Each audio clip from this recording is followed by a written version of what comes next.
Cashless লেনদেন চালু হলে সাধারণ মানুষের অর্থের নিরাপত্তা নিশ্চিত করা যাবে। এতে লেনদেন সহজ হওয়ার পাশাপাশি বাড়বে দেশের জিডিপি। বৃহস্পতিবার রাজধানীর মতিঝিলে বাংলা কিউআর মেলার উদ্বোধনকালে এসব কথা বলেন বাংলাদেশ ব্যাংকের কর্মকর্তারা।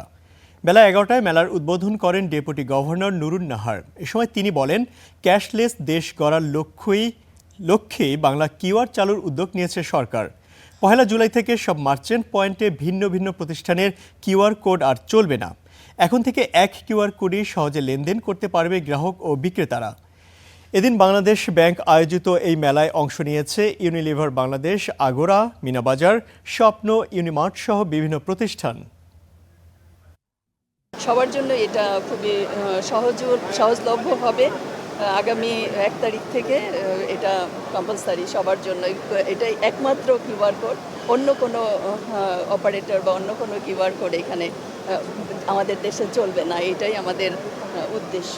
ডিজিটাল ফাইন্যান্সিয়াল নেটওয়ার্কে যত বেশি লোক আমরা ইনকর্পোরেট করতে পারবো, যত বেশি লোক অন্তর্ভুক্ত করতে পারবো, আমাদের ইনক্লুসিভ অ্যাক্টিভিটিটা তত জোরদার হবে, তত বেগবান হবে।